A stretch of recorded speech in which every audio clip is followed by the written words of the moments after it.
Bonjour, je vais vous présenter aujourd'hui les principaux indicateurs permettant de maîtriser la lumière du jour. Ceux-ci doivent prendre en compte, en premier lieu, la quantité de lumière adaptée aux besoins, en deuxième lieu, la portion d'espace qui devra être desservie, et enfin, la période d'usage. Il s'agit donc de gérer une ressource à la fois dans l'espace et dans le temps. Il existe plusieurs méthodes pour quantifier cette ressource. La plus simple consiste à établir le rapport entre la lumière disponible à l'extérieur, par ciel couvert, et la lumière délivrée en chaque point du local. C'est la notion de facteur de lumière du jour, FLJ, qui est exprimée en pourcents. Le FLJ dépend principalement de la portion de ciel vu. C'est la composante directe qui représente la majorité des apports lumineux. Il y a aussi la composante réfléchie par l'environnement extérieur. Dans un contexte urbain, celle-ci dépend fortement de la position du local, entre le rez-de-chaussée et l'attique, et dépend aussi fortement de la clarté des bâtiments environnants. Enfin, il y a la composante réfléchie par les parois intérieures du local. Cette composante est fortement influencée par la clarté des parois. Dans l'exemple présenté ici, un local de 8 mètres de large et de 12 mètres de profondeur, on voit que près de la fenêtre, les valeurs de FLJ sont supérieures à 20%. Dès que l'on s'éloigne de la fenêtre, le FLJ diminue rapidement. Ainsi, au centre de ce local, à 6 mètres de la fenêtre, on a une valeur d'environ 1,5%. Si maintenant on se place au fond du local, à 12 mètres de la façade, le FLJ est de l'ordre de 0,5%. Ces valeurs ne sont pas très intuitives et elles sont donc difficiles à interpréter. Pour simplifier, je dirais que lorsque le FLJ est supérieur à 5%, on a un excellent potentiel d'éclairage naturel. Par contre, dans cette zone, les risques d'éblouissement sont non négligeables. Si le FLJ est compris entre 1,5 et 5%, on se trouve dans une zone avec un bon potentiel d'éclairage naturel. Enfin, au-dessous de 1,5%, les apports lumineux sont limités et il est préférable de ne pas placer de poste de travail permanent dans ces zones. Comme je l'ai déjà mentionné, cette notion de facteur de lumière du jour n'est pas très intuitive et il n'est pas facile de communiquer avec ces valeurs.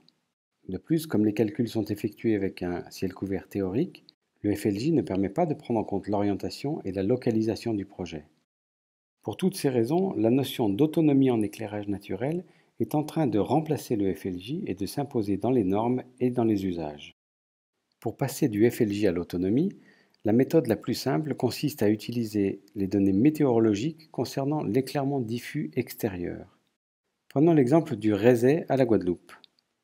La valeur médiane de l'éclairement diffus extérieur y est égale à 23 000 lux. Cela signifie qu'à l'échelle annuelle, cette valeur de 23 000 lux est dépassée pendant plus de la moitié des heures de jour.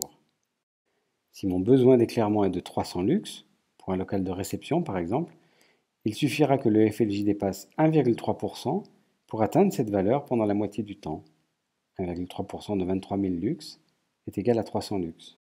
Si l'on reprend le local étudié précédemment, la transformation du FLJ en autonomie donne les résultats suivants. Pour un éclairement de 300 lux, la valeur médiane de l'autonomie est de 60%.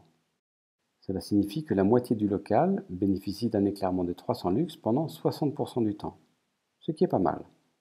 Cette méthode correspond au calcul simplifié de la nouvelle norme européenne 17037 qui parle d'éclairage naturel. Ceci nous permet donc de confronter notre local aux exigences de cette norme. Celle-ci fixe 3 niveaux de performance, à savoir minimum, moyen et élevé, en fonction de la valeur médiane de l'autonomie. Le niveau minimum est atteint si la valeur médiane dépasse 300 lux pendant 50% du temps. Notre local, donc, atteint le niveau minimum. Pour atteindre le niveau moyen, il faudrait que la valeur médiane dépasse 500 lux pendant 50% du temps. Ça n'est pas le cas ici. Enfin, pour atteindre le niveau élevé, il faudrait que la valeur médiane dépasse 750 lux pendant 50% du temps. On est loin du compte ici.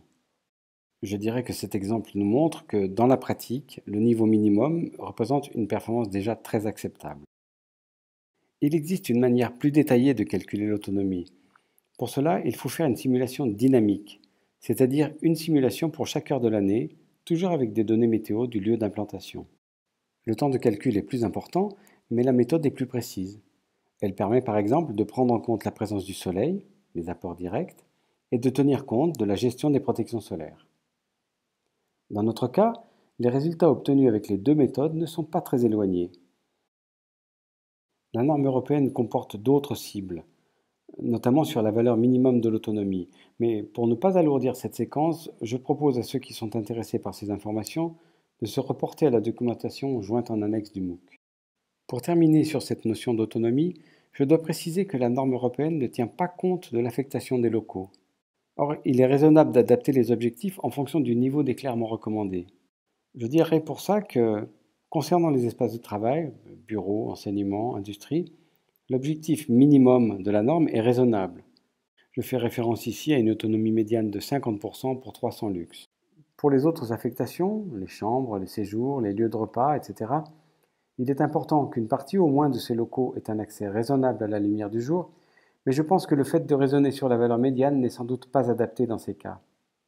La question du rapport à l'extérieur, la vue, l'ambiance colorée et encore d'autres paramètres sont à mon avis aussi importants que les aspects quantitatifs. D'une manière générale et en guise de conclusion, je dirais que dans les climats tropicaux humides, le rapport à la lumière naturelle ne doit pas faire l'objet d'un raisonnement purement quantitatif. Il est en tout cas déraisonnable de chercher à tout prix à augmenter l'autonomie en lumière naturelle, dans la mesure où ceci conduit à augmenter les risques de surchauffe, ce qui peut mettre en péril la fonction et la raison d'être des locaux.